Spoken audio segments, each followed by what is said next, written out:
Primero los saluda Alejandro Alday, director del instituto aquí en la Ciudad de México. Nuestro conversatorio de esta tarde trata sobre el feminismo, los estudios de género y la política exterior. Déjenme compartirles en términos más amplios que este esfuerzo se da como parte de una serie de 3 conversatorios en los que la Secretaría de Relaciones Exteriores, con la finalidad de impulsar, de dialogar sobre la política exterior feminista que ha puesto en marcha, desea pues intercambiar puntos de vista con la academia, con representantes de centros de investigación y de pensamiento, y también en las próximas sesiones vamos a hablar sobre cómo se está implementando dentro de la propia política exterior feminista y cuáles son, en el tercero de los conversatorios, las experiencias regionales que podemos tomar también como punto de referencia de otros países que han llevado a cabo esfuerzos similares al que hoy pues emprende México con muchísimo énfasis. Quiero darles la bienvenida a nuestros panelistas, nuestras panelistas de esta tarde. En primer lugar, a la doctora Cristina Herrera, quien es coordinadora del Programa Interdisciplinario de Estudios de Género del Colegio de México. Muy buenas tardes. A la doctora Tatiana Revilla, quien es coordinadora del Programa de Género de la Escuela de Gobierno y Transformación Pública del TEC de Monterrey. Está anunciada en el programa la subsecretaria Marta Delgado. Sin embargo, por estas cuestiones del servicio público tuvo que retirarse y posteriormente se va a incorporar, pero tenemos la participación, y se lo agradecemos mucho, del director general de Derechos Humanos y Democracia de la Secretaría de Relaciones Exteriores, el doctor Christopher Ballinas Valdés. Entonces, como les comentaba, en este primer conversatorio vamos a tratar de identificar cómo estos estudios de género que se llevan a cabo desde la academia, algunos de ellos muy profundos y algunos otros ya de larga data, tienen una incidencia concreta, por una parte en planes de estudio de las universidades mexicanas, y con lo cual pues detonan una serie de cuestionamientos, pueden enriquecerse a través pues de esta riqueza que presentan las universidades y centros de estudio en nuestro país. Y por otra parte, cómo los mismos estudios pueden incidir en el diseño de la política pública de los gobiernos, en el caso mexicano, y muy en particular de la Cancillería en la política exterior feminista. México es un país en una gran tradición de trabajo multilateral a favor de la igualdad de género. Sin embargo, pues hay todavía pendientes que cumplir en materia de derechos humanos, innegablemente, pero un punto de partida muy importante y que puede significar el cambio es el anuncio que se llevó a cabo a principios de este año de la adopción formalmente de una política exterior feminista en la Secretaría de Relaciones Exteriores. El secretario de Relaciones Exteriores lo anunció hace un año en la Asamblea General y hoy nos toca ver cómo se va implementando esta política exterior y cómo puede enriquecerse por una parte de la academia y también tener un impacto en la formación de las jóvenes estudiantes mexicanas y también de los jóvenes mexicanos. No olvidemos que este es un esfuerzo que incluye tanto a mujeres como a hombres. Entonces, con esa breve introducción yo quisiera pedirle muy atentamente al doctor Ballinas, quien nos comparte en primer lugar qué es la política exterior feminista que ha anunciado el gobierno mexicano, cuáles son sus objetivos, cuáles son estos principios que la sostienen, para que posteriormente escuchemos a la doctora Herrera y a la doctora Revi. Adelante, Christopher, y muchas gracias por estar con nosotros. Muchas gracias. Un saludo a todas y a todos a nombre de la subsecretaria Marta Delgado, que ya nos adelantaban por cuestiones de mucho trabajo que tenemos actualmente en la Cancillería. Tuvo que atender unas cuestiones, pero se estará integrando próximamente. También aprovecho y saludo a la doctora Cristina Herrera del Colegio de México y a la doctora Tatiana Revilla del TEC de Monterrey y por supuesto al titular del instituto, Matías Romero, que también funciona como nuestro moderador, Alejandro Alday. Muchos saludos y buenas tardes a todos. Y después de darle las disculpas de la subsecretaria Delgado y a propósito de lo que ya nos comentaba maestro Alday, ¿por qué el gobierno de México y sobre todo la Cancillería decide tener una política exterior feminista? Para eso estaremos proyectando una presentación, si le ayudan a mi equipo ahí para que se pueda ir presentando, y nos va a ayudar sobre todo para orientar esta discusión. Comentarles que exactamente ya, como lo decía el maestro Alday, el año pasado, exactamente durante la Asamblea General de Naciones Unidas, el canciller Marcelo Ebrard decidió presentar y aventurarse a decir que para 2020 tendríamos una política exterior feminista en México. ¿Por qué este anuncio? Uno, porque ha sido un reclamo de diferentes sectores, tanto de la academia, de organizaciones de la sociedad civil, en el poder poner en el centro de la toma de decisiones a las mujeres. Sobre todo esto es importante, reconocer que la Cancillería tiene una función dual y en el sentido de que su política exterior debe tener un impacto a las acciones que llevamos en materia o en cuestiones nacionales. Entonces, nosotros desde que llegamos en esta administración lanzamos una política exterior muy ambiciosa, que es sobre todo reconocer en un momento dado, por un lado, la atracción de altos estándares en materia de derechos humanos. Esto va con una apertura al escrutinio internacional, enmarcado en un multilateralismo eficaz y sobre todo lo que nos ha mandatado el presidente de la República, darle prioridad a grupos en situación de vulnerabilidad. De aquí que en nuestro análisis, cuando recién llegamos, nos dimos cuenta de que la Cancillería tenía un papel muy relevante en cuestiones externas y sobre todo de política exterior, sobre todo en los foros multilaterales, en poder reivindicar o promover las diferentes situaciones que enfrentan las mujeres y reconocerlos y por ende hacer compromisos internacionales para los diferentes países. Sin embargo, faltaba una coherencia entre su actuar interno y su actuar externo, y de ahí, si me ayudan con la siguiente lámina, una de las cuestiones que es importante era reconocer esta capacidad y este liderazgo internacional en la defensa de los derechos de las mujeres y sobre todo para ir reduciendo las diferencias estructurales, pero por el otro lado deberíamos de tomar esta oportunidad inigualable que nos ofrecía el año 2020, sobre todo porque era un año feminista.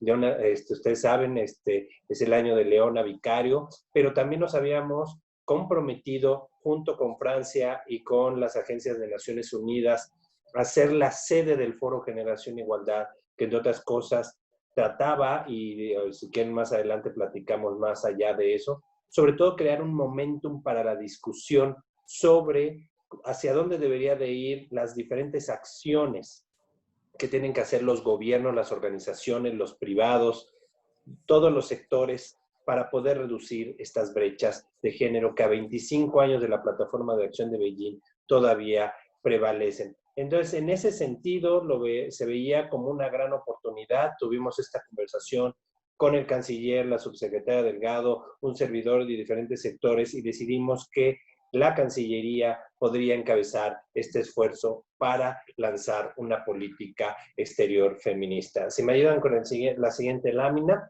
Así entonces, nosotros en enero de 2020, es decir, apenas hace 9 meses, presentamos en la reunión anual de embajadores y cónsules la política exterior feminista del Gobierno de México, lo cual su centro es transversalizar la perspectiva de género al interior de la Secretaría y fortalecer las posiciones multilaterales y bilaterales. Aquí es importante y sobre todo definir qué entendemos por una política exterior. Y nos referimos a este conjunto de principios que buscan desde la política exterior orientar las acciones gubernamentales para reducir y eliminar las diferencias estructurales, brechas y desigualdades de género con el fin de construir una sociedad más justa y próspera. Por ende, nosotros lo que tenemos que trabajar es en una cuestión de coherencia interna en la Cancillería, porque no podemos ser candil de la calle y obscuridad de la casa, lo cual implicaba entonces trabajar. De ahí que tengamos estos ejes transversales que obviamente tienen que ver con una política exterior de derechos humanos, por supuesto la inclusión de la perspectiva de género y el reconocimiento que no podemos trabajar en una igualdad o reducir las brechas estructurales que prevalecen si no pensamos de manera interseccional. De ahí que tenemos que reconocer el aporte de las mujeres no solamente a nuestras sociedades, sino a las acciones globales y por supuesto pasando por la Cancillería, lo cual nos llama a una coherencia y una congruencia interior, pero también hacia el exterior. En ese sentido, nosotros la presentamos a partir y está conformada por 5 pilares básicos, en los cuales ustedes la vamos a ver, y tenemos acciones específicas que ya estamos implementando y que por supuesto la política exterior no es algo que se pretenda hacer en un año o dos, sino que sea realmente un legado de la Cancillería para que ya regule su actuar a partir de estos principios de aquí en adelante. No es necesariamente un plan de trabajo, contiene un plan de trabajo, diferentes acciones que están organizadas en 5 pilares. La primera que ustedes ven ahí es la política exterior con perspectiva de género y una agenda feminista exterior plus. Y el plus es muy importante porque, como hablamos al principio, es reconocer a los diferentes sectores que se encuentran en situación de vulnerabilidad, los cuales no solamente son las mujeres, sino reconocer a otros grupos como son migrantes o la comunidad LGBT.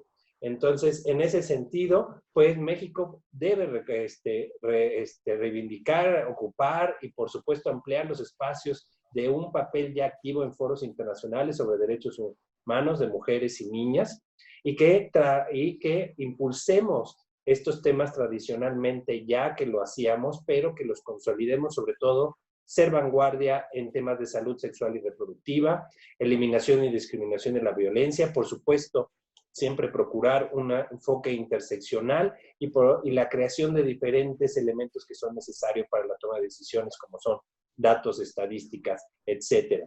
Participamos de todos los foros internacionales relevantes donde se discuten esto, sobre todo lo que es la Asamblea General de ONU, el Consejo de Derechos Humanos o el Comité CEDAW, o también la CSW que se reúne cada año en el mes de marzo.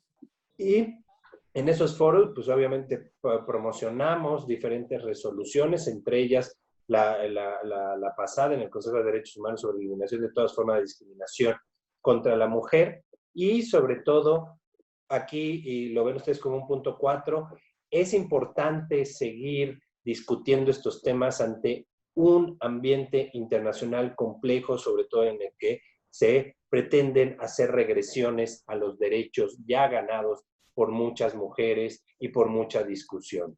De ahí que nosotros veamos en estos ejes, pues, ¿qué necesitamos? Pues, por supuesto, posicionamiento, resoluciones, acuerdos, candidaturas. Ustedes reconocen, o seguramente ya conocen, la candidatura de la doctora Leticia Bonifaz al comité CEDAW, que es algo relevante. Estamos promoviendo mujeres reconocidas a los diferentes órganos que tiene Naciones Unidas, que también tengamos impactos en las discusiones como es el Foro Generación Igualdad, o cómo vemos nosotros ya la política exterior en acción, como lo que hicimos en la COP25 de cambio climático, donde toda la delegación mexicana se lanzó con una consigna que es tener un elemento transversal que son los derechos humanos y sobre todo la perspectiva de género, y que de los casi nada o ningún logro que hubo la COP25, uno fue exactamente la parte de género que promovió la delegación mexicana. Asimismo, si nos vamos a la siguiente lámina, el pilar 2 se refiere a tener una cancillería paritaria, lo cual implica mejoras y reformas organizacionales, algunas de ellas normativas, para ir eliminando las diferencias estructurales y aquellas brechas de desigualdad que aún prevalecen.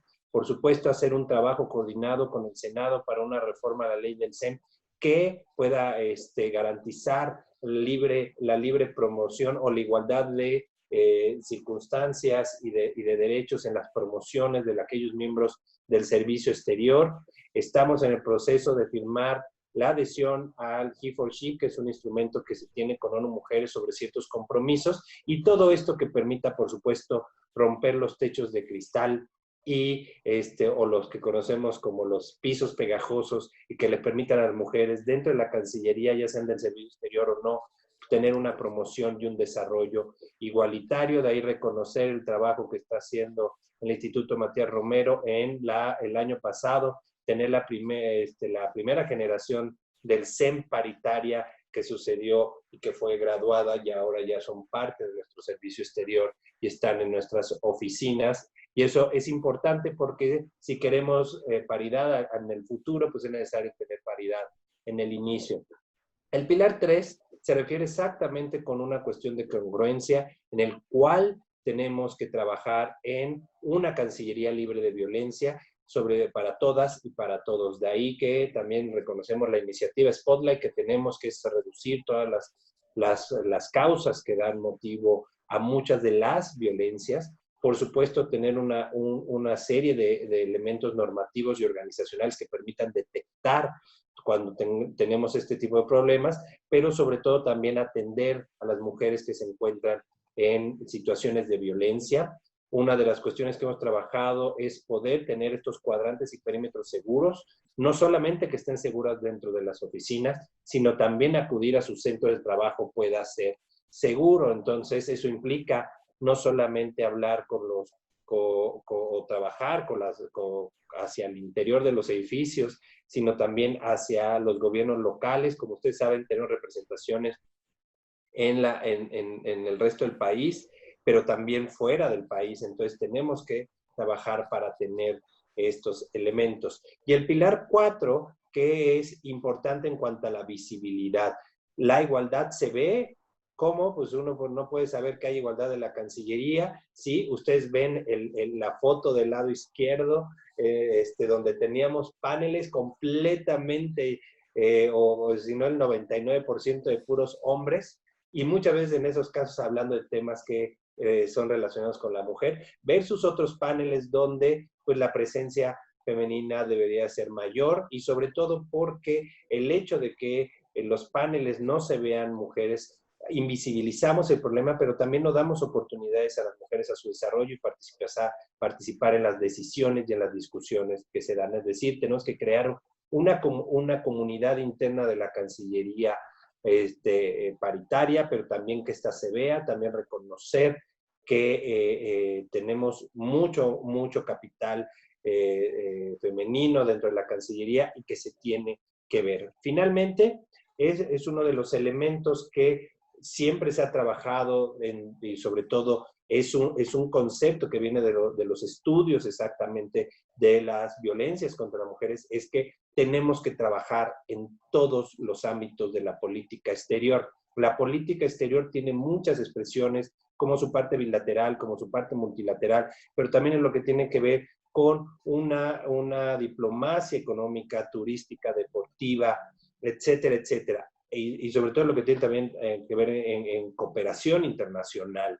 Entonces, en ese sentido, es importante darle un componente de género para que sea integral. En ese sentido, todos aquellos que se encargan de algún elemento de la política exterior en México deben de incorporar la perspectiva de género. Es decir, si hay cooperación hacia adentro, hacia afuera, pues debe de incorporarse la perspectiva de género, igualmente la promoción económica, cultural, turística. Así, entonces, son los pilares que involucran ahí. Segundo, que hay diferentes elementos de cómo involucrarse en ella desde la Cancillería y fuera de ella.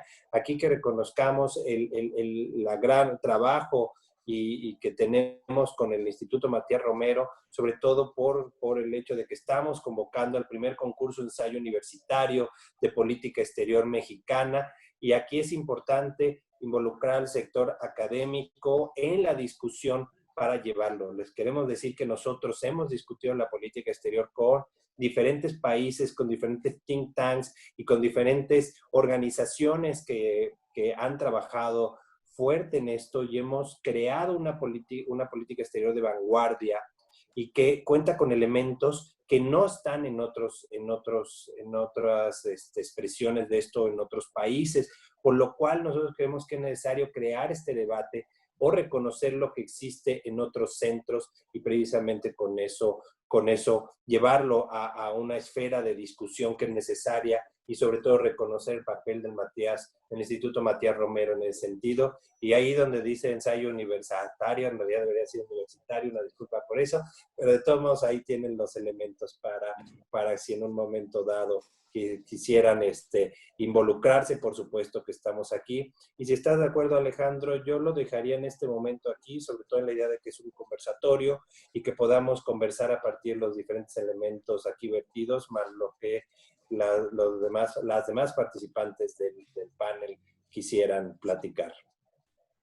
Muchas gracias, Christopher, por la presentación. Pues tenemos ahí, digamos, el punto de arranque de la discusión, la presentación de la política exterior feminista, cuáles son estos fundamentos en los 5 pilares que has expuesto y cómo tiene este potencial, por una parte, de incidir en todo lo que tiene que ver en el entorno de la Cancillería de entrada, pero también cómo tiene como objetivo reducir y eliminar estas brechas estructurales de desigualdad por razones de género que hemos vivido todos durante muchísimos años en aras de construir una mejor sociedad, una sociedad igualitaria y justa. Me llama mucho la atención el hecho de que se anuncia en tu presentación pues esta ambición del gobierno mexicano de llevar adelante a través de posturas progresistas la construcción de estándares todavía más altos en materia de derechos humanos, de derechos relacionados con los temas de la mujer y de igualdad de género. Lo celebramos desde luego y esperamos poder darle seguimiento también una vez pues, que vayan llegando a nuestro país para darle el cumplimiento pleno. Entonces, muchas gracias, Christopher. Y le vamos a dar la palabra ahora a la doctora Cristina Herrera, quien es coordinadora de la Maestría de Estudios de Género del Colegio de México. La doctora es doctora en investigación en Ciencias Sociales con especialidad en Sociología por la Facultad Latinoamericana de Ciencias Sociales, la FLACSO, aquí en la Ciudad de México. Es maestra en Ciencias Sociales también por la misma institución y licenciada en Sociología por la Facultad de Ciencias Sociales de la Universidad de Buenos Aires. También es miembro del Sistema Nacional de Investigadores. A lo mejor había que cambiar el nombre ya al sistema y hacerlo con perspectiva de género también.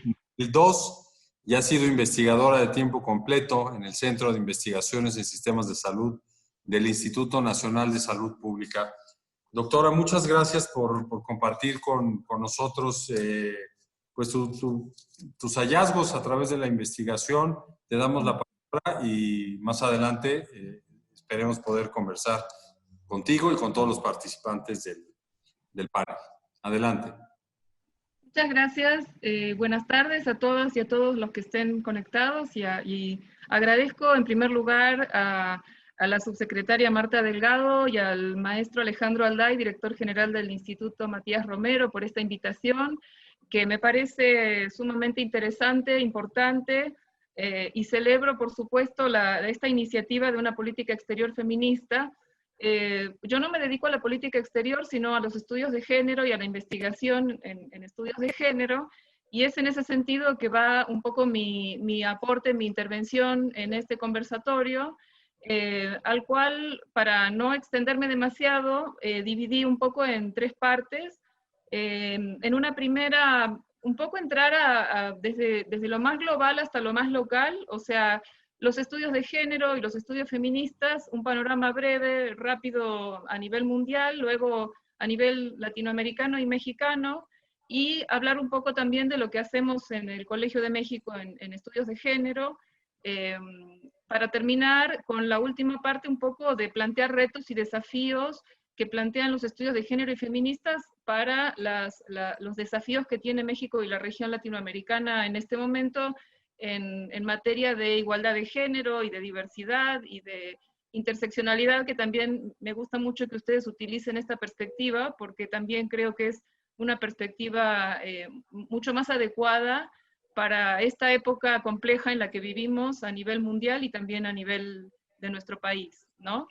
Entonces, bueno, no voy a poner una presentación, sino que voy a ir comentando un poco de qué van los estudios de género y feministas y cómo estos pueden incidir en las políticas públicas y también en las agendas nacionales e internacionales.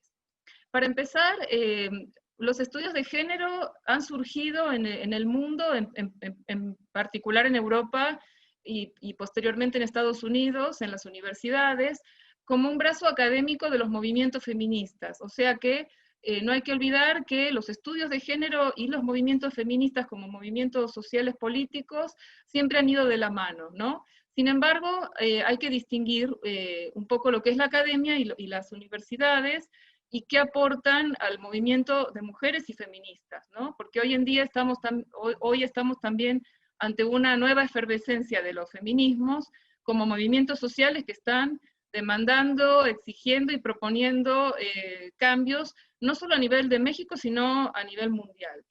Entonces, la palabra género en realidad se institucionaliza en los estudios universitarios en la década de los 70 en Europa, donde las académicas feministas dieron al término patriarcado el significado de poder masculino sobre el género femenino en su conjunto, y no solo como lo que era antes la palabra patriarcado, que era el poder del padre sobre la familia, ¿no? Entonces, esta primer conceptualización tiene que ver con la dominación de un género sobre otro, y que se traduce en desigualdades y en relaciones de poder.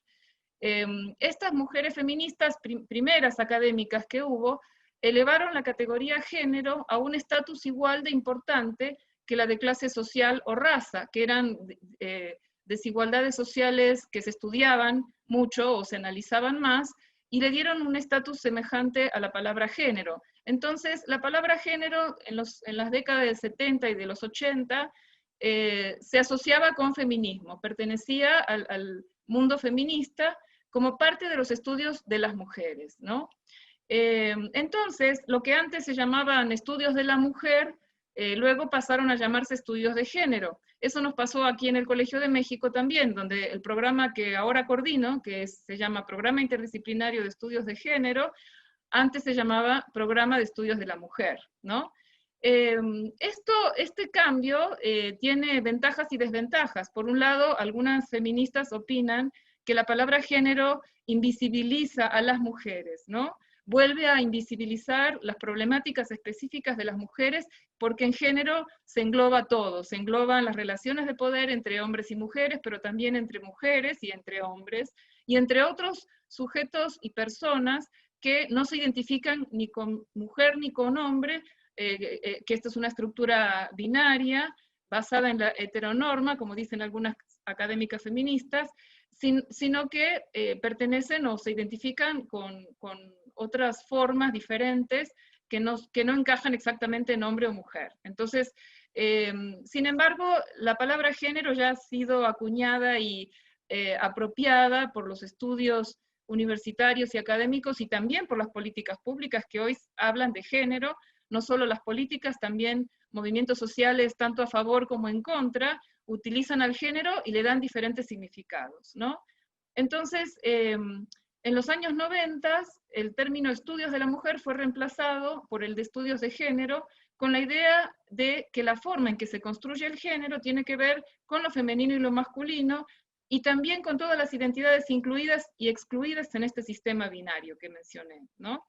Las académicas feministas con frecuencia se involucraron en la política y consideraron al conocimiento como el primer paso para alcanzar la justicia y la igualdad para las mujeres. Es decir, que los estudios de género no son solamente académicos, sino que siempre han estado inclinados hacia transformar la sociedad.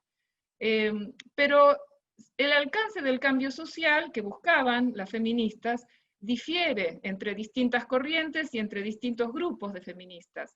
En esas primeras épocas había feministas marxistas, todavía existen corrientes marxistas que buscan la transformación radical de la sociedad, mientras que otras corrientes del feminismo aspiran a reformar y a generar o a reducir brechas o a incluir, es un movimiento de inclusión social de las mujeres en la sociedad tal como está diseñada, digamos, ¿no?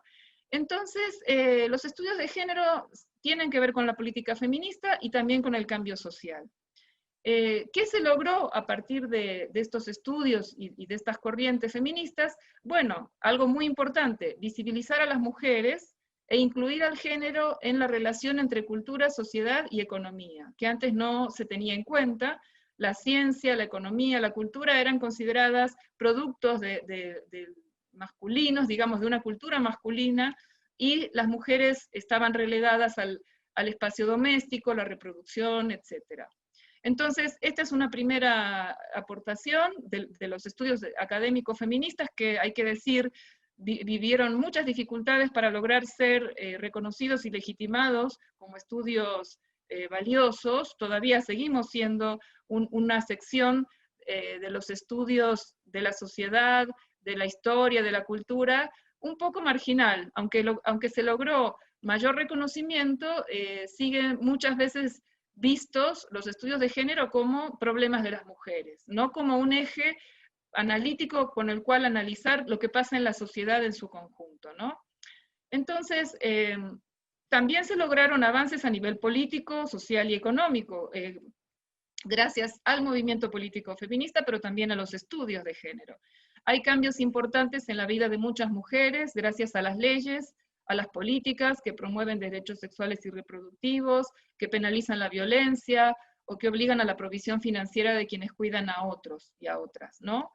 Pero hay una pregunta importante que permanece, y es hasta qué punto la forma en que hoy se piensa el género y se hace política desde el enfoque de género contribuye o no a una transformación social más amplia. Como decía antes, hay quienes piensan que tiene que haber una transformación social radical para que la equidad de género se logre, y hay otros que piensan que con lograr romper techos de cristal o un avance de las mujeres o una inclusión más amplia, ya estamos alcanzando una sociedad justa en términos de género, ¿no?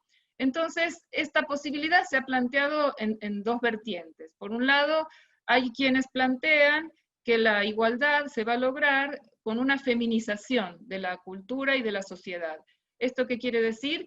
Que las mujeres serían diferentes, distintas, y que en la medida en que se incorporen y aumenten su presencia en las instituciones, en la política, en la economía, habrá un cambio radical en la sociedad. Esa es una postura que podríamos identificar como proveniente de un feminismo de la diferencia, o que plantea que las mujeres y los hombres son distintos en su esencia, o que tienen disposiciones y posturas diferentes, y entonces cuanto más mujeres accedan a puestos de poder, la sociedad se va a transformar. Hay otros que opinan que eso no es suficiente para transformar la sociedad, o sea, no basta con que existan más mujeres en los puestos de decisión, sino que el orden social en su conjunto tiene que transformarse, y tiene que desgenerizarse en el sentido de que la diferencia sexual no se convierta en una desigualdad cultural, económica y social basada en el género, ¿no? Entonces hay quienes más bien proponen que más que feminización, lo que tiene que ocurrir es una desgenerización, o que el género ya no importe, ¿no? Por un lado también esto se alcanzaría si las leyes, el mercado y la política convierten a los hombres y a las mujeres en iguales, ¿no? Entonces ya no habría, el género ya no sería un eje de desigualdad. Bueno, son visiones utópicas, un poco idealizadas, pero no dejan de estar en el tapete cuando se discute cómo alcanzar la igualdad de género en el mundo contemporáneo, ¿no? Hasta ahora no tenemos evidencia de que haya ocurrido ninguna de estas dos cosas, ¿no? Hay ámbitos donde se incluyen más mujeres y tienden a devaluarse, ámbitos de la producción, ámbitos de las ocupaciones, de las profesiones, que empiezan a ser, digamos, empiezan a ver la participación creciente de mujeres, donde antes estaban excluidas, y muchas veces esto, en lugar de generar una mayor igualdad, hace que esos mismos espacios se devalúen, Y por otra parte, otro dato que vemos es que la división sexual del trabajo sigue siendo una cuestión difícil de erradicar. ¿Qué quiero decir con esto? El ámbito productivo y el ámbito reproductivo, el ámbito público y el ámbito privado, a pesar de que las fronteras entre uno y otro se han ido borrando, sigue existiendo muy fuertemente una idea de que el género define cuál es el espacio más adecuado para hombres y para mujeres. Entonces, hoy en día cuesta mucho trabajo, por ejemplo, romper la idea de que las mujeres son cuidadoras por naturaleza y los varones son los que producen, los que están en la política y los que están en las grandes decisiones, ¿no? Entonces, un poco, ¿cuáles serían las dos posturas, así, para decirlo esquemáticamente? Bueno, por un lado, la demanda de inclusión o la crítica del sistema, ¿no? A grandes rasgos, pero vamos a encontrar muchas posturas intermedias, mucho debate. El movimiento feminista y la academia feminista son espacios de mucho debate, no son homogéneos, hay muchas diferencias y hay mucha discusión, y gracias a esta discusión es que se ha ido avanzando, ¿no? También se han empantanado muchos debates, y hoy en día no somos la excepción, tenemos corrientes enfrentadas, pero bueno, es así como a nivel de la academia por lo menos se avanza en la teoría feminista, en la teoría de género y también en las investigaciones empíricas sobre cuestiones de género.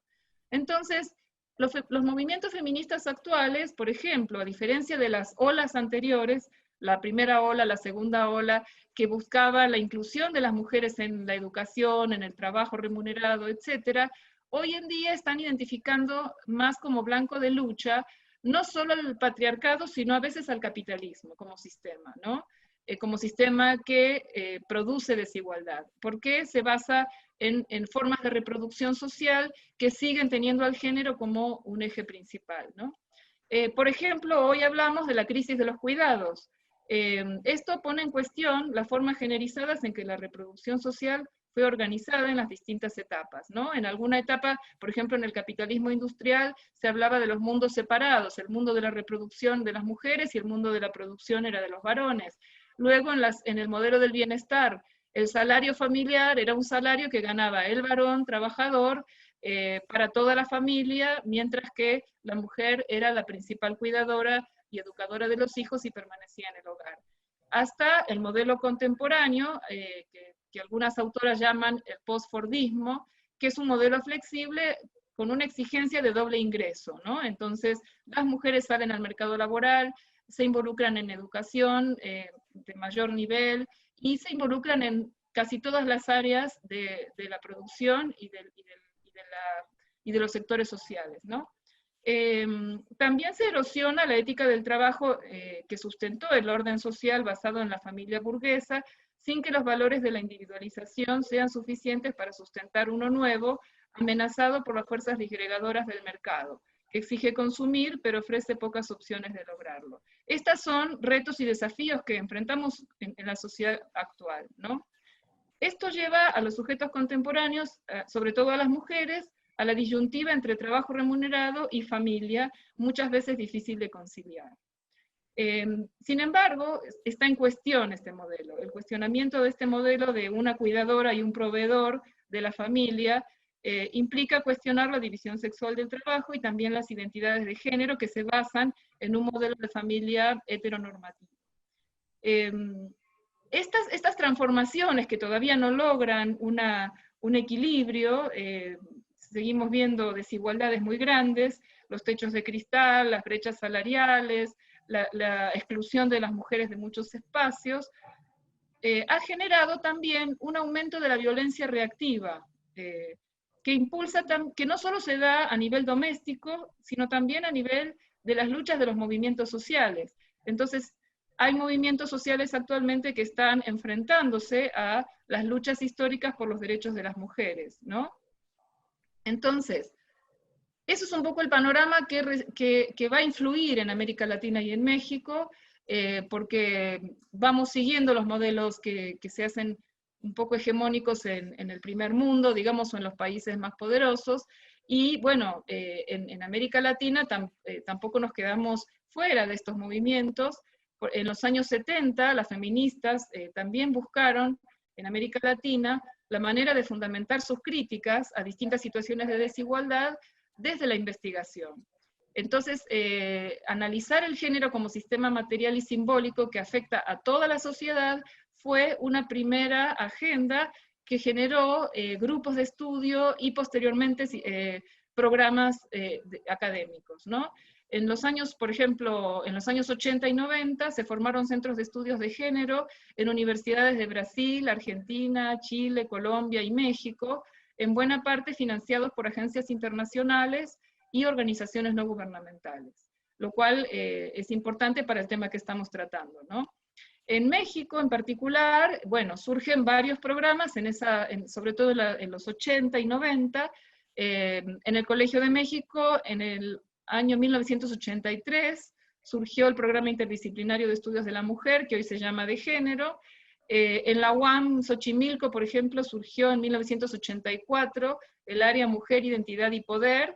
En el PUEG de la Universidad Nacional Autónoma de México, que ahora se llama CIEG, Centro de Investigaciones y Estudios de Género en la UNAM, en 1992, y posteriormente programas de género en otras universidades, como la UAM, la Ibero, el TEC de Monterrey, y universidades de distintos estados de la República han ido incorporando programas de maestría y de doctorado en estudios de género, diplomados, cursos y demás, que forman personas en no solo el pensamiento feminista, sino también la investigación.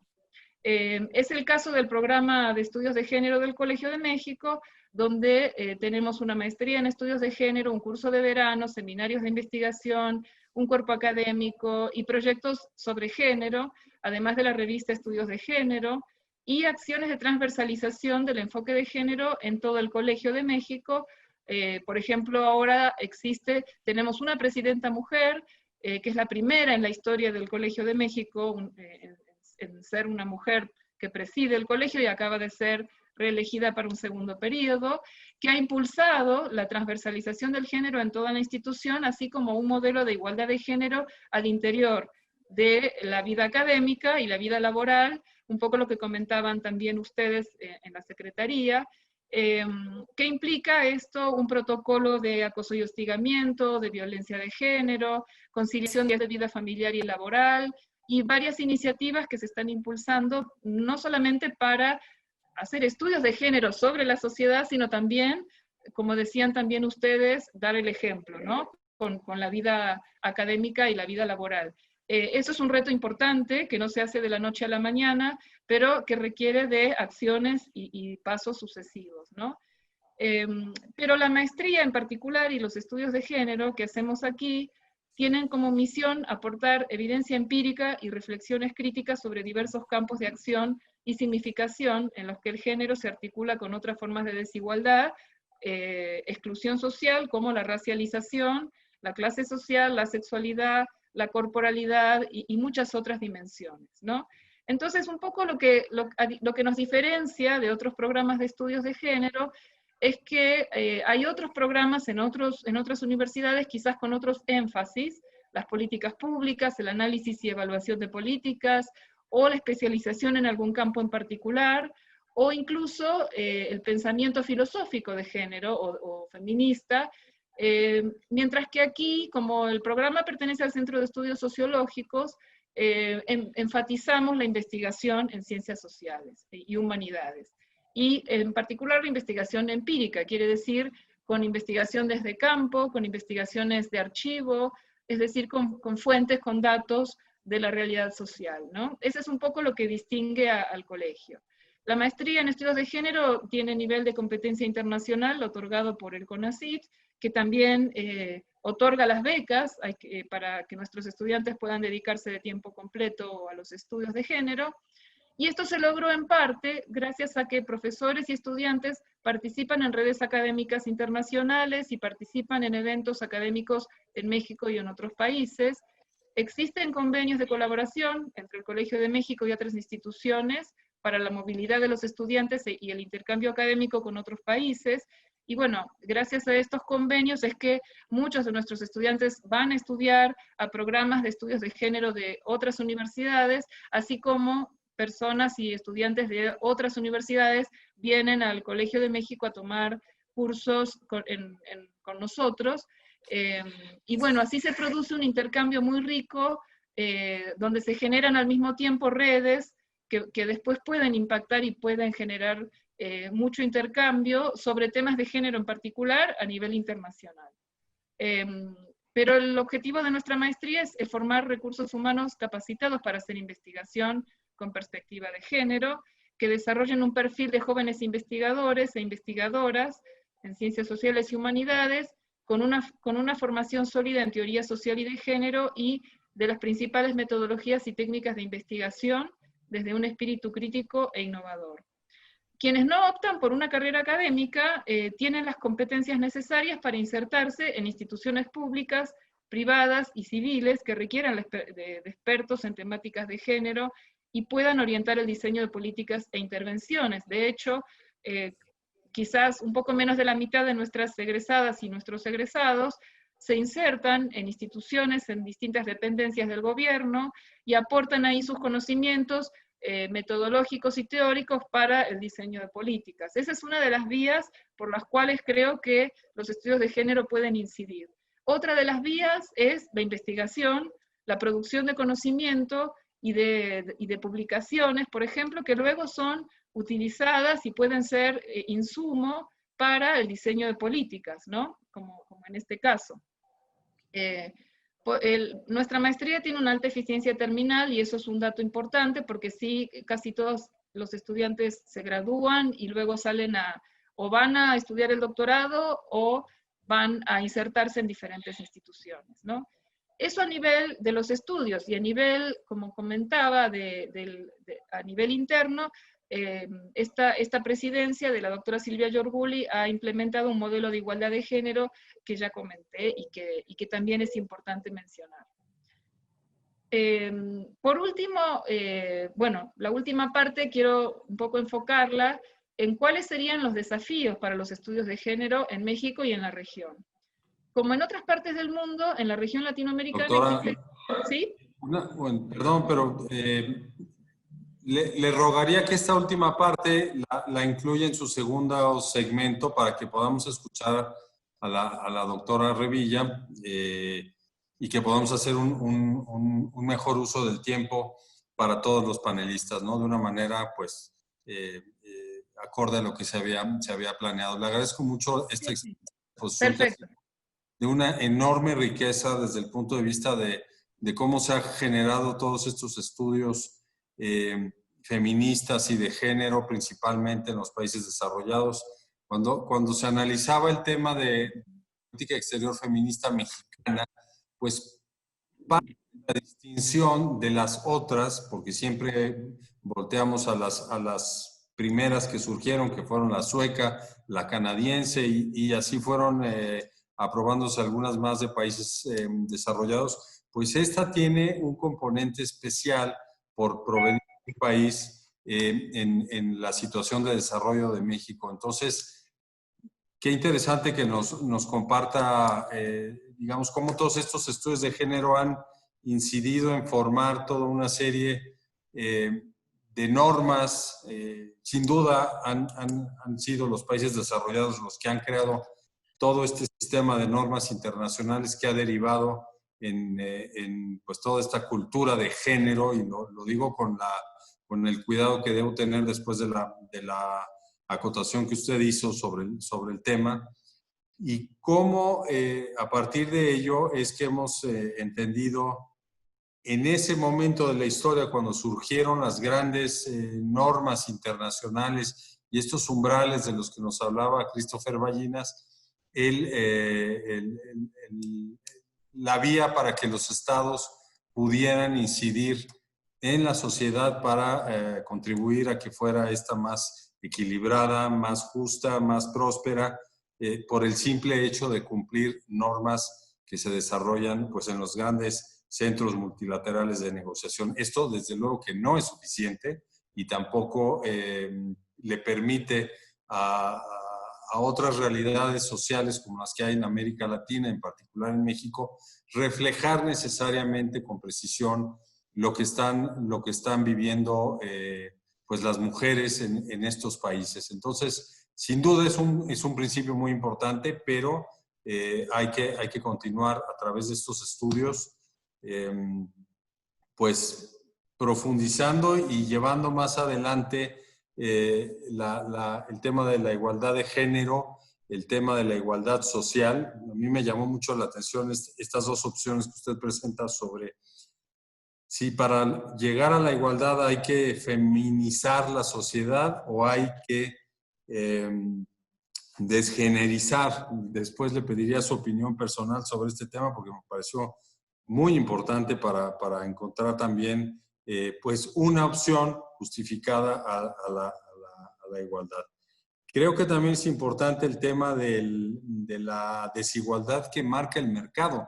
En la ley la hemos visto marcadísima en muchos códigos, leyes, tratados, no hay la menor duda, pero en el mercado y las divisiones del trabajo que genera el mercado, pues es otro de los ámbitos clarísimos de desigualdad por los que se tienen que atravesar injusta y equivocadamente las mujeres. Entonces, muchísimas gracias por esta exposición y por su riqueza y gracias también por darnos una probada, como decimos en México, de lo que es esta maestría en estudios de género del Colegio de México. Realmente pues nos ha identificado algunos aspectos que la hacen distinta de algunas otras y bueno, lo celebramos muchísimo que se haya podido presentar en este conversatorio. Y aprovechamos también para saludar a la doctora Silvia Yurdoli, la directora del Colmex, por su reelección y pues es una gran aliada nuestra para este y otros temas. Bueno, vamos a escuchar a la doctora Tatiana Revilla también. Volverán los tres a tener una segunda intervención. Presento a la doctora Revilla. Ella es doctora en políticas públicas, ciencia política y gobierno, especialista en igualdad de género, maestra en Administración Pública y Política Pública y licenciada en Derecho por el TEC de Monterrey. Como señalamos, es actualmente coordinadora del programa de género de la Escuela de Gobierno del TEC de Monterrey. Tiene estudios postdoctorales en la Universidad de Edimburgo, tiene trabajo en sociedad civil, tiene trabajo también como investigadora y pues nos encanta, Tatiana, con nosotros. Te damos la palabra. Muchas gracias, maestro Alday. Antes que nada quiero agradecer al Instituto Matías Romero, al maestro Alday, a la maestra Paulina Rivera y pues es un gusto compartir este panel con la doctora Herrera y el doctor Christopher. Y bueno, tengo una presentación muy breve que quiero poner.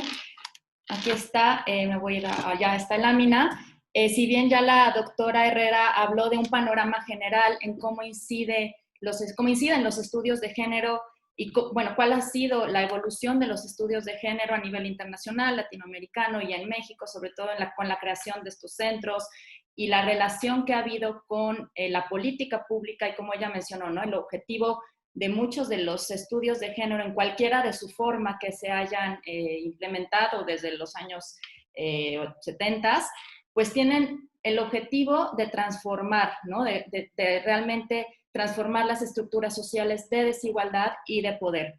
Y bueno, eso es lo general, en la incidencia en política pública, en la estructura social. Y aquí yo encontré algunas reflexiones que me parecieron interesantes y es lo que también nosotros hemos planteado desde el programa de género.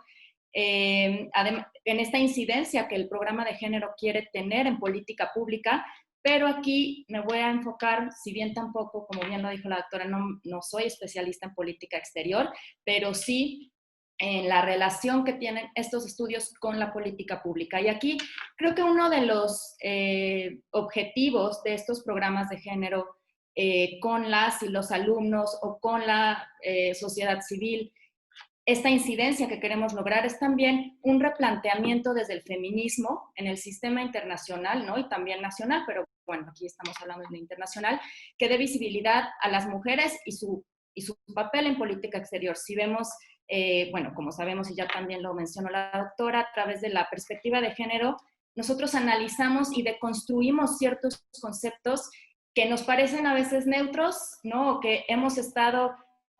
pues así hemos estado hablando de ellos como Estado, guerra, las relaciones de política exterior, bueno, la política exterior en sí misma, al final el diseño, ¿no? Y también lo mencionaba el diseño fue desde unos sesgos androcentristas y heterocentristas. Entonces, lo que se busca con los estudios de género y las futuras generaciones que quieran incidir en política pública, que quieran dedicarse a cuestiones, bueno, ahorita pienso en relaciones internacionales, pero no solo en relaciones internacionales, ¿no? Sino economía, derecho, en fin, y lo que queremos también nosotros es que sea multidisciplinar. Contamos ya, un grupo de profesoras hicieron una materia de género que es multidisciplinar, ¿no? No importa, no tienes que ser de ciencias sociales para tomar esta materia de género y derechos humanos, sino que se busca que esto sea transversal a todas las carreras, porque eso es lo que nosotros creemos que va a ayudar a deconstruir todos estos pues conceptos, incluso instituciones que hoy en día, pues aunque no, a veces ya no nos gusta mucho el término, ¿no? Pero son patriarcales desde un inicio y en su actuar siguen comportándose pues hasta punitivamente y patriarcales, ¿no? Entonces, creemos que esta conexión es muy importante entre los estudios de género y el feminismo, bueno, y feminismo con la política exterior y cualquier política pública. Aquí, muy brevemente, bueno, quiero hablar de la política exterior. Nosotros, bueno, lo relacioné con la teoría de feminismo de Estado, ya que esta teoría habla de cómo se va a incidir en la transformación del Estado, ¿no? ¿Y qué es el feminismo de Estado? Pues es cómo el Estado ha respondido a las demandas sociales, y en este momento creo que en el país es muy pertinente hablar de ello, y siempre va en dos vías, como también ya se estuvo hablando, el doctor Christopher, la doctora Herrera, siempre va en dos vías, al interior de las organizaciones estatales, bueno, de las instituciones, y en el diseño de política pública, ¿no? Aquí, en la transversalización de la perspectiva de género, está pues en esta política exterior feminista, vimos muchos ejes que corresponden al interior de la Secretaría, y no solo en la Secretaría, sino se está buscando que también tenga una transversalidad de género en toda la administración pública. Integración de mujeres en las estructuras tradicionales de la Secretaría de Relaciones Exteriores, e insisto, y aquí vamos a verlo conectado con las barreras, porque esto debería de aplicarse a toda la administración. El feminismo de Estado también opera a través de los institutos para el adelanto de las mujeres, igualdad de género. Este nombre se le dio desde hace varios años en México a todos los institutos, comités, incluso todas las instituciones de acceso a, pues, bueno, por ejemplo, los centros de justicia para las mujeres, todas aquellas instituciones que han servido para el adelanto de las mujeres, para prevenir, atender y sancionar la violencia contra las mujeres, que son especializados ya sea con los nombres diversos que han cambiado, como también la doctora lo mencionó, ¿no? Primero eran para, por ejemplo, institutos para las mujeres, hoy están cambiando muchos institutos estatales, incluso para institutos de la igualdad de género. Entonces, independientemente del nombre que lleven, ¿qué hacen estos institutos? Pues conectan de alguna manera las demandas de los movimientos sociales feministas con en la transformación, en la incidencia en políticas públicas. Se buscan transformaciones de política pública, transformaciones en las legislaciones, transformaciones desde el Poder Judicial, incluso derivada de estas demandas feministas. Y aquí es donde me voy a ir tantito a las barreras, ¿no? Porque sí creemos, bueno, creo que en México hay una desconexión en estos momentos de lo que está, de estos institutos con las demandas de los movimientos feministas. Si bien no podemos generalizarlo, pero sí hemos visto los últimos movimientos pues que han estado exigiendo cada vez más respuestas que quizás no se han, quizás no se han encontrado, ¿no? ¿Cuáles son estas barreras? Resistencias nacionales en el avance del tema de derechos humanos y feminismo, un discurso conservador, invisibilización de los temas de violencia y feminicidios. También aquí el doctor Christopher habló de una conexión entre la política nacional e internacional, bueno, más bien en una conexión entre lo que pasa en la Secretaría de Relaciones Exteriores y con una política exterior feminista. Creemos que también debe haber una conexión con la política nacional y con las demandas que el feminismo en estos momentos en México está exigiendo. Hablamos también de la reforma al artículo 89, fracción 10, para incorporar la perspectiva de género, para incorporar la política del feminismo como un principio normativo y que quede esto institucionalizado independientemente de la administración en curso. Otro de los retos que también lo habló el doctor Christopher, paridad en la Secretaría y Servicio Exterior Mexicano y falta de transversalización en toda la administración pública, que esto es uno de los elementos, por ejemplo, que países como Canadá, Suecia, ha sido lo que le han dado más visibilidad y más éxito, que no solo fue una transversalización en la política exterior feminista, más bien, no solo fue una implementación de una política exterior feminista, sino una transversalización de género en todas las estructuras de la administración pública, independientemente del que sea el servicio exterior o la Cancillería. Y bueno, por último, aquí está el programa de género de la Escuela de Gobierno del Tecnológico de Monterrey. Este surge en marzo, sin embargo ya teníamos más de 2 años trabajando el programa y bueno, por algunas razones apenas acaba de, se lanzó en marzo de este año. Estos son los 4 ejes en los que estamos trabajando. El primero es formación. No solo queremos llegar a los alumnos, sino también a las y los profesores, programas de educación continua, que ya estamos por iniciar el primer nivel en octubre. Queremos también futuros, con miras a que esto se vuelva posgrado, cátedras de igualdad. En el tema de difusión, pues hemos estado participando en unas series de conferencias, que incluso ya tuvimos la oportunidad de contar con la subsecretaria Marta Delgado y con la maestra Paulina del Instituto Matías Romero. Encuentros con la comunidad estudiantil, también para escuchar sus demandas, para escuchar pues su sentir en todos estos temas que poco a poco están, bueno, más bien ya hay muchos movimientos al interior de la universidad, de movimientos de mujeres, movimientos feministas y que tienen muchas exigencias en cuestiones de igualdad de género, pues las y los queremos escuchar. Temas coyunturales de género y agenda pública, mejora institucional en cuanto a análisis de protocolos y procesos de igualdad de género. Sabemos que aquí tenemos un reto importante, lo queremos trabajar.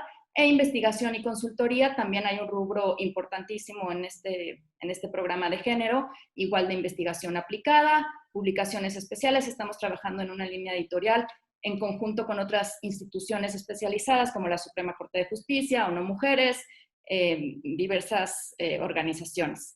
Y bueno, un congreso anual de género que queremos organizar y estos convenios institucionales con organizaciones externas.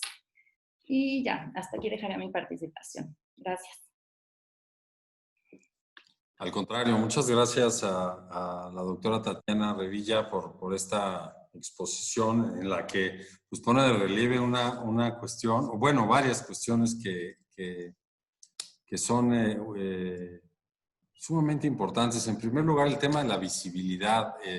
La visibilidad en la política exterior, pero esto si se traslada a todas las actividades de la vida, no solo de la vida productiva, sino las interacciones sociales, es importantísimo para poder partir de un punto que permita llegar a establecer una sociedad, y lo he dicho como 5 veces, pero es que es a lo que tenemos que llegar, a una sociedad igualitaria, justa y próspera. Si no hay ese punto de visibilidad, difícilmente se van a abrir los ojos de muchas instituciones, personas y autoridades para poder actuar en el sentido que se está tratando en este conversatorio. Importante también lo que nos recuerda es el papel de los institutos para el adelanto de la mujer. Son un canalizador natural de las demandas para la incidencia en la política, para la reflexión en la elaboración de leyes, de política pública, de reglamentos, de una serie de cosas fundamentales para poder pues revertir esa visión patriarcal que marca, pues como nos dijo hace unos minutos la doctora Herrera, el término lo debemos entender como un concepto de dominación.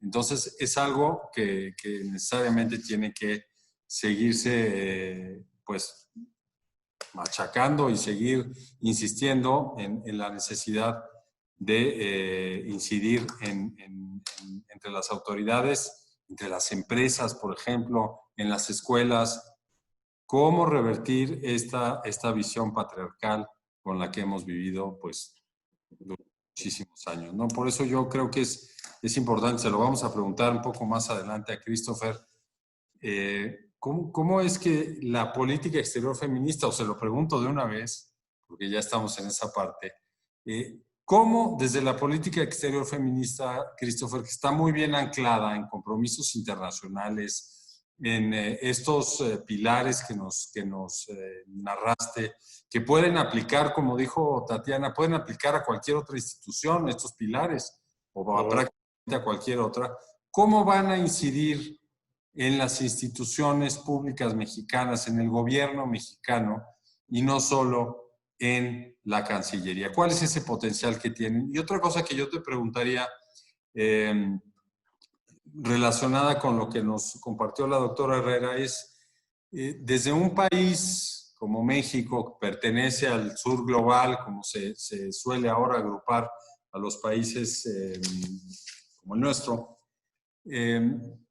¿cómo puede distinguirse de las políticas exteriores feministas que los países desarrollados ya desde algunos años han anunciado y llevado a cabo, quizá con un nivel de cumplimiento pues previo al anuncio pues mucho más avanzado, por ser países que han llevado un nivel de desarrollo educativo, económico, etcétera, desde muchos años antes que México, desde luego? ¿Cómo se puede distinguir la política exterior feminista de México? Bueno, te doy la palabra para estos y otros temas que quieras tratar.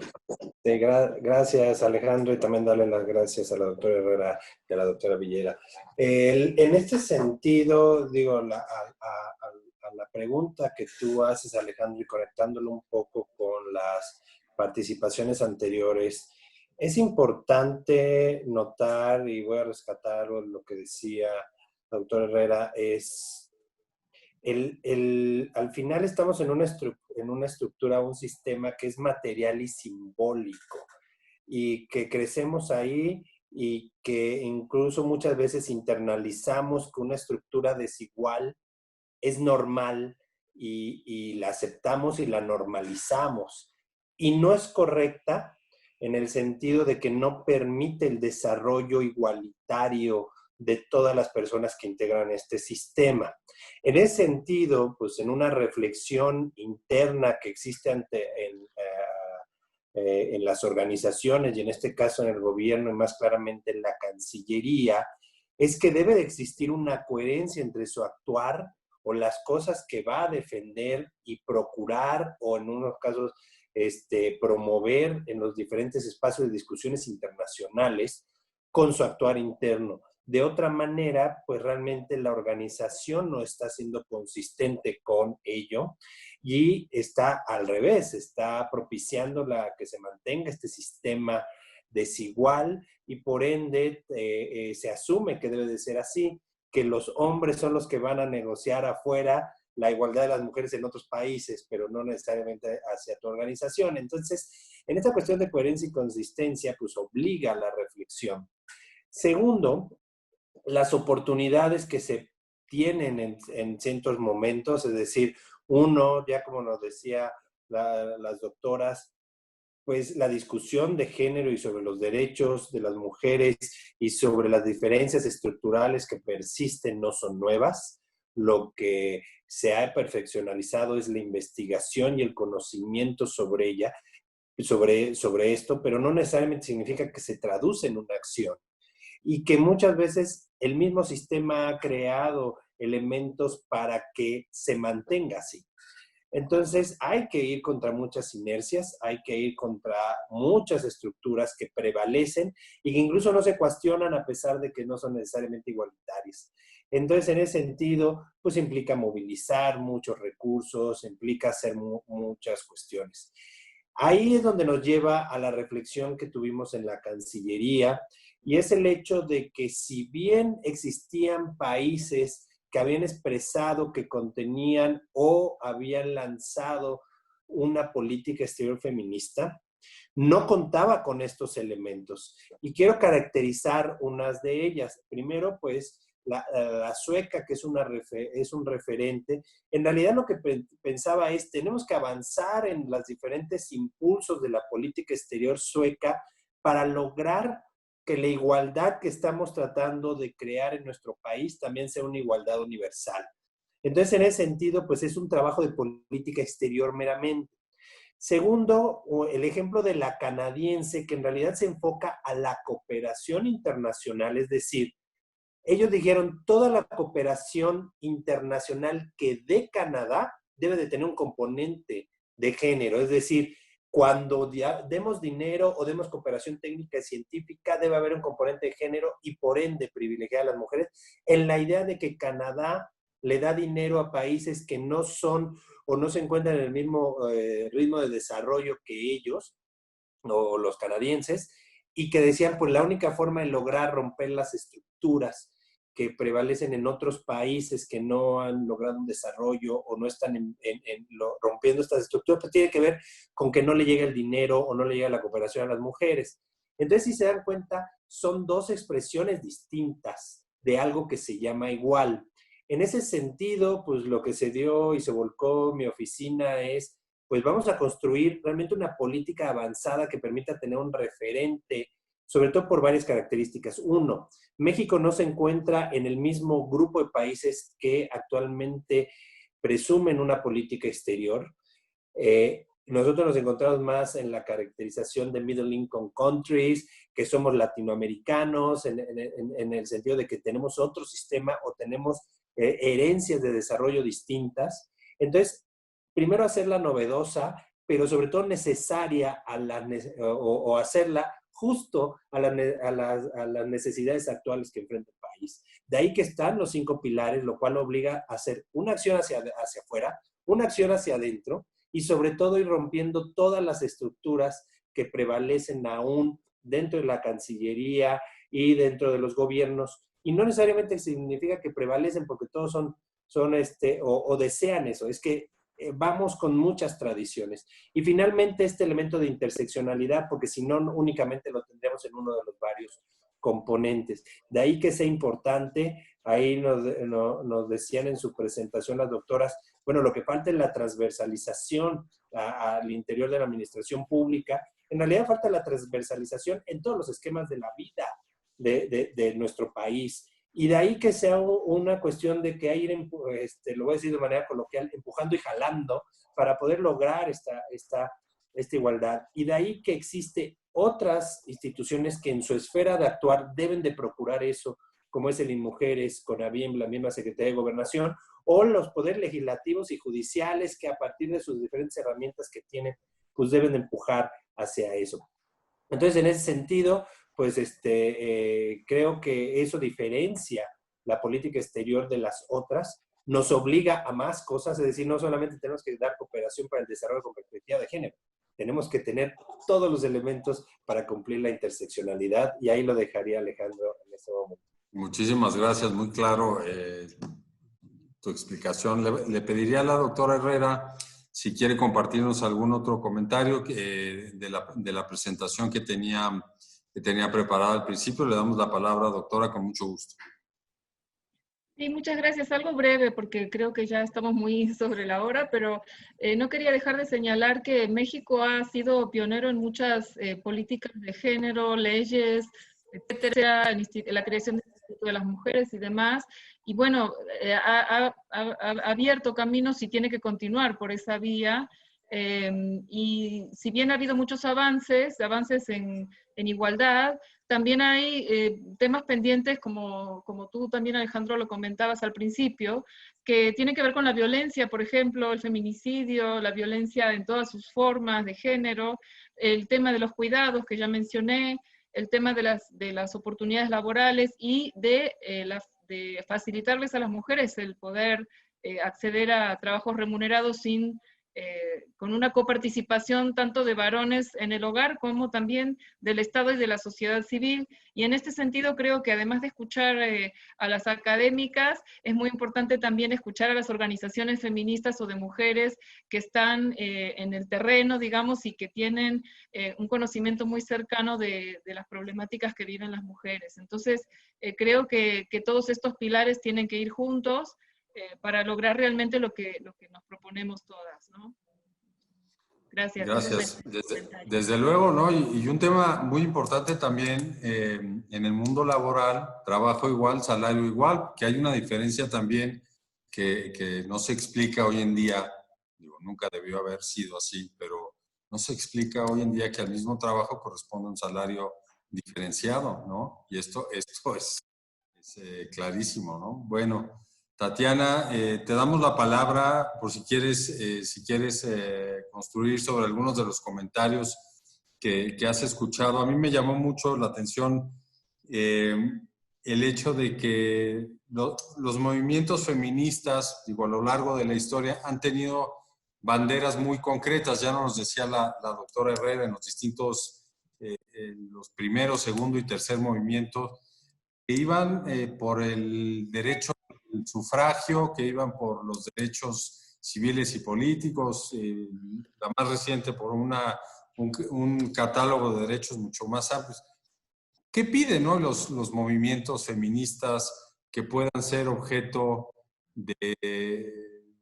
pues de política pública, de legislación, de estudios de tipo académico de género? ¿Qué es lo que percibes tú que estás pues en contacto directo con todo esto? Pues me parece que la exigencia número uno, bueno, hay varias, ¿no? Pero la exigencia número uno es en cuanto al acceso a la justicia e impunidad, ¿no? Y el tema de violencia de género contra las mujeres, lo hemos visto en los movimientos actuales, ¿no? En las últimas protestas que ha habido en estos recientes años. Creo que es el tema, pues, que está más presente y donde se está exigiendo una mayor pues respuesta del Estado para el tema de violencia contra las mujeres. Por supuesto,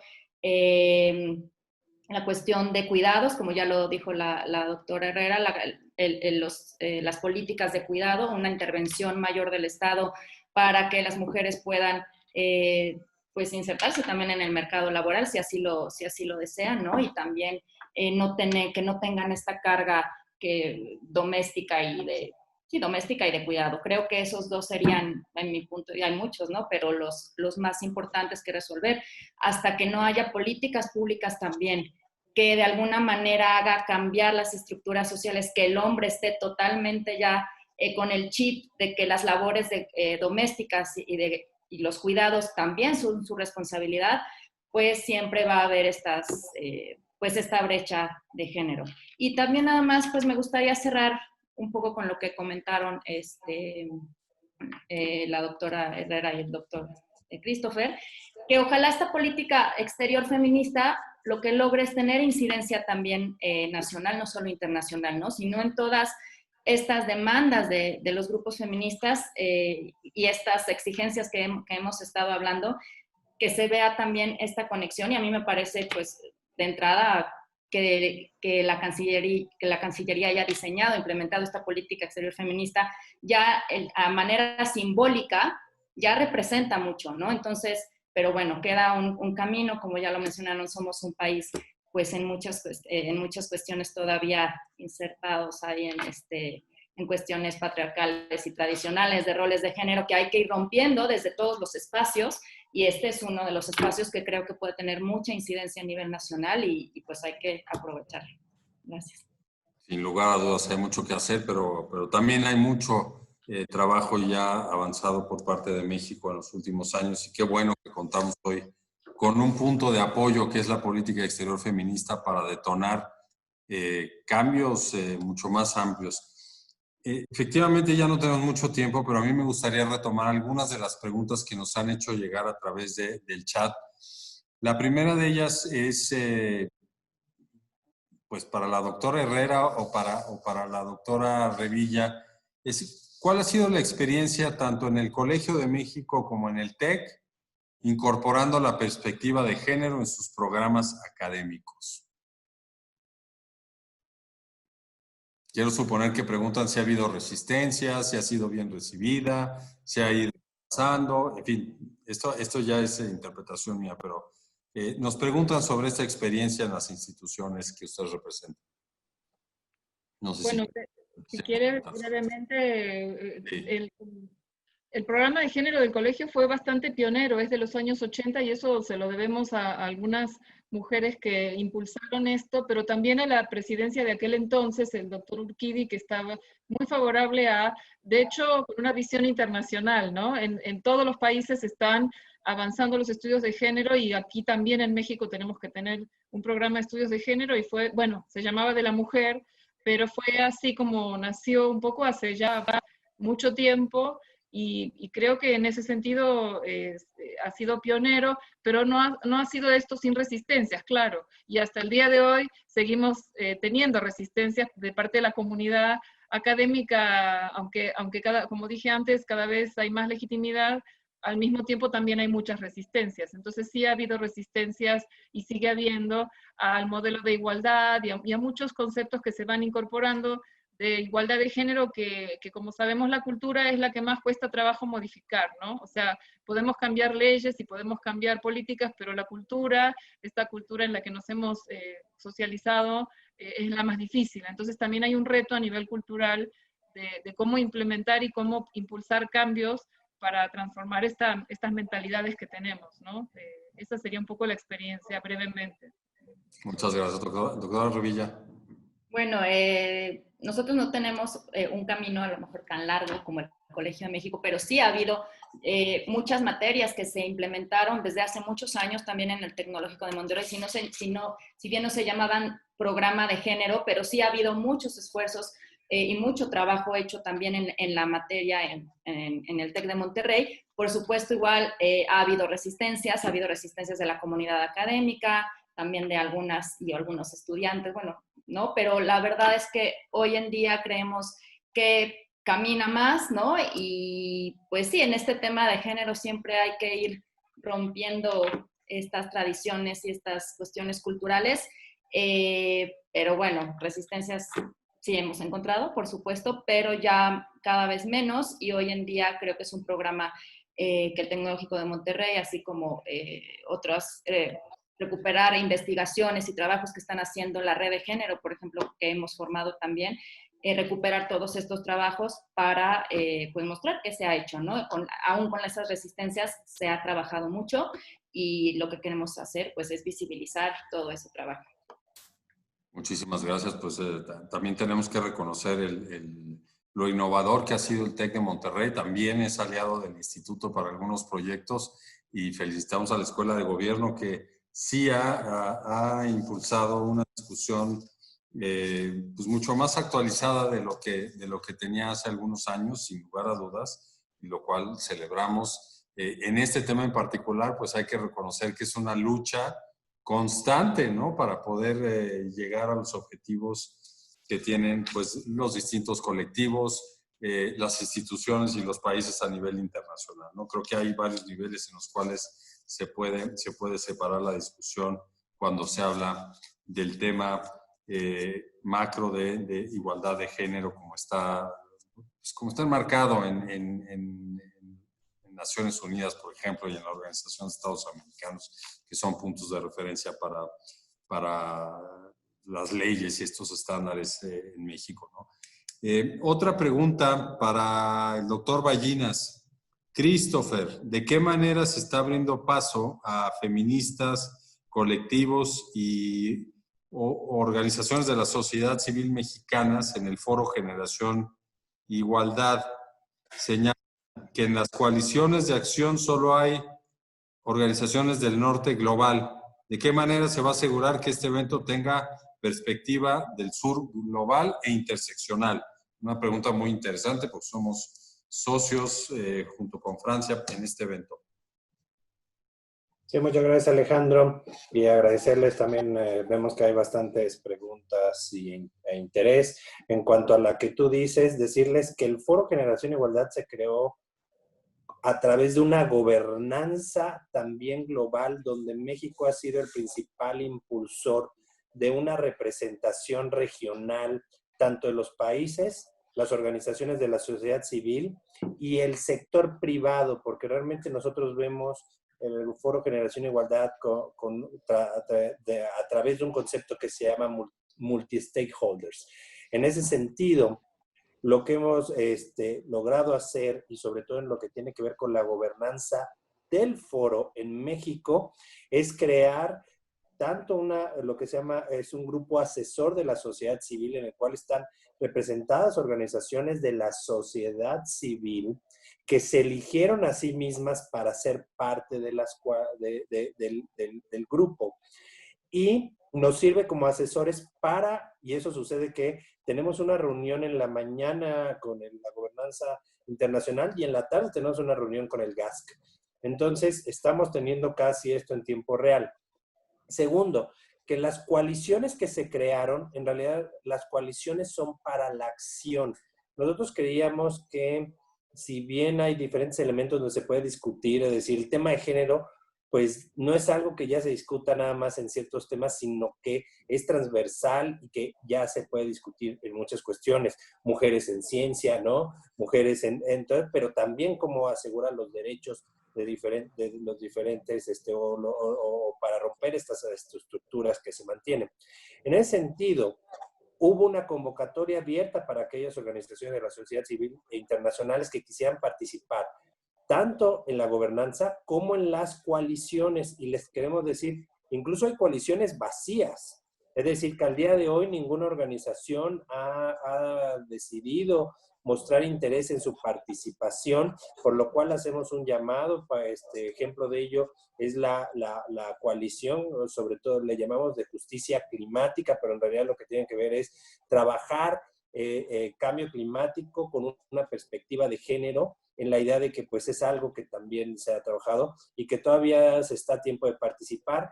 Decirles que si bien existen líderes en estas coaliciones, no significa que no se pueda participar de otros elementos, y eso pues porque al final es una gobernanza para poder lograr un foro que les queremos decir, es un foro que si bien tiene participación de ONU, no es un foro Naciones Unidas. Y esto es muy relevante porque lo estamos sacando del esquema de Naciones Unidas, que muchas organizaciones lo veían muy cerrado para poder discutir algo tan amplio, y lo estamos sacando, aunque tenemos apoyo en Naciones Unidas para discutir esto.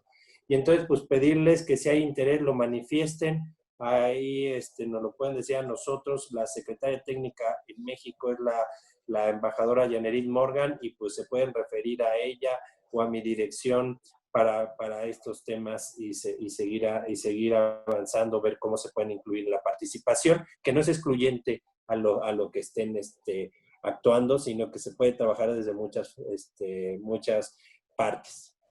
Muchas gracias, Christopher, por estas precisiones.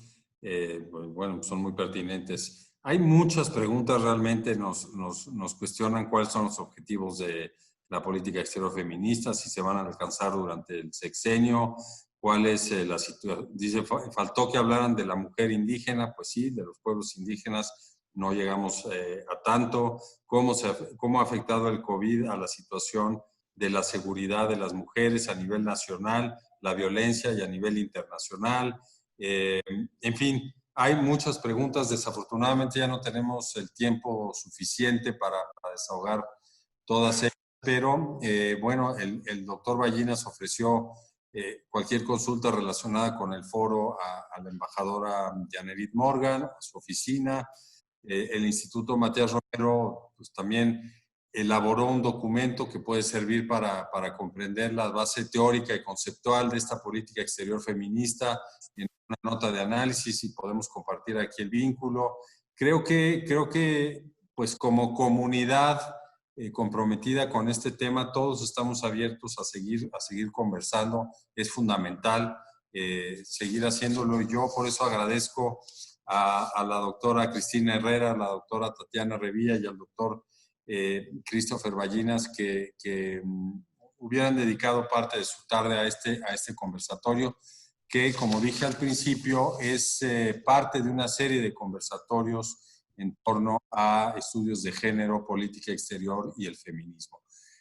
Vamos a continuar, en los próximos días anunciaremos el segundo y posteriormente el tercero.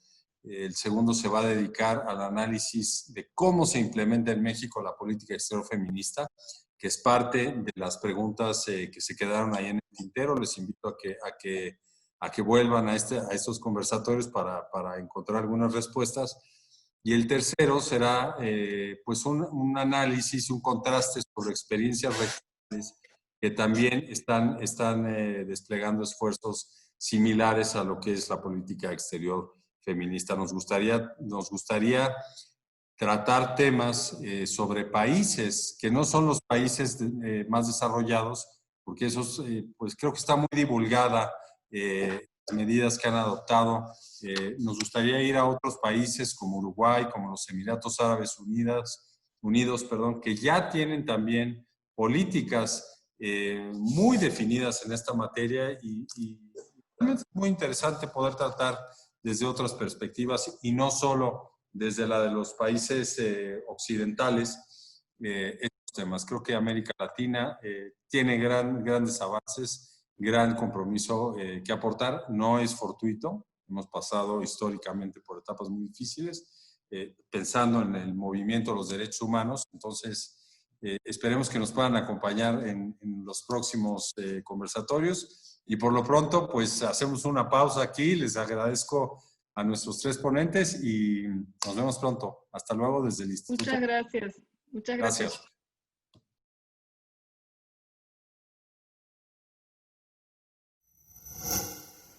Gobierno de México.